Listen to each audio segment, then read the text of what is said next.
everyone. This video is about the relation between saturation of hemoglobin and the partial pressure of oxygen.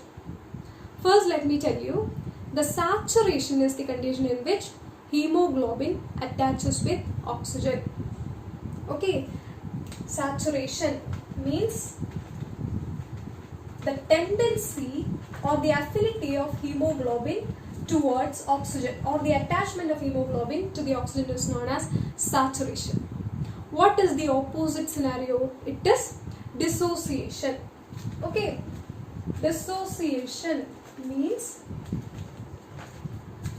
if the hemoglobin is detaching from the oxygen, it is known as dissociation. Okay, now let's see what is this graph. This graph shows the relation between saturation of hemoglobin and partial pressure of oxygen, and this particular graph is known as the oxygen hemoglobin dissociation curve. Okay, so you can see the y-axis is denoting the saturation of hemoglobin. That means if you are going up of the y-axis, you can see the saturation is increasing.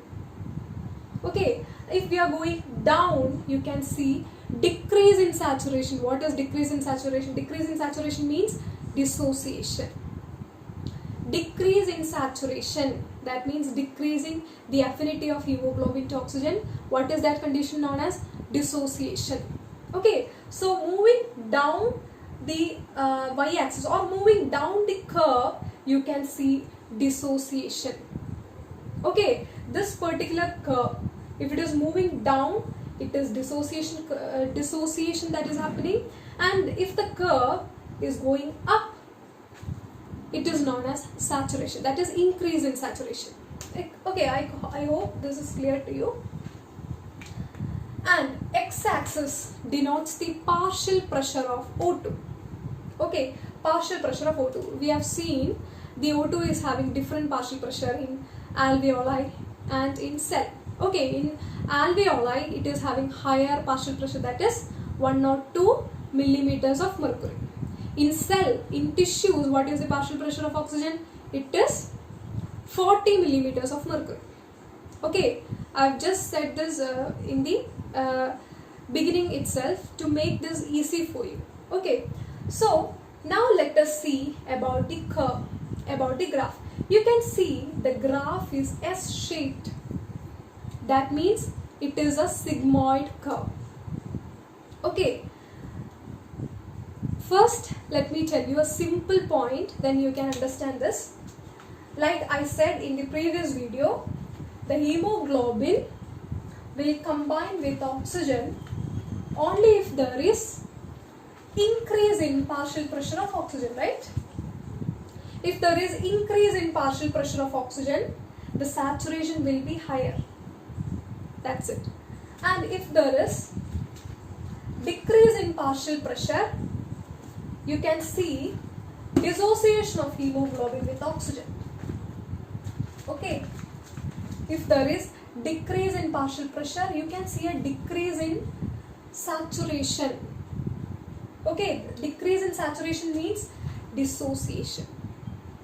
Okay, so let me take two examples. I am taking one lower pressure and one higher pressure. Okay, we'll see how the saturation state in a lower pressure and a higher pressure. I am taking one example of one value in lower pressure. Suppose I am taking 20. Okay, I am taking a partial pressure 20. If I am taking a partial pressure 20, what would be the saturation? What would be the saturation? Saturation is decreasing. Down the y-axis, you can see dissociation. That means decrease in saturation. Okay, so from this we can understand, if the partial pressure is low, hemoglobin will lose its affinity. Hemoglobin will dissociate. Okay, and next we are going to take one higher partial pressure. Suppose I am taking 80 or 100. Okay, I am taking 100 partial pressure, and you can see, if I am following this line, you can see the saturation point is 90 or 95. Okay, that means in greater partial pressure, the saturation is increased. Okay, the increase in saturation, that means decrease in dissociation. Okay, I hope up to this is very much clear. Now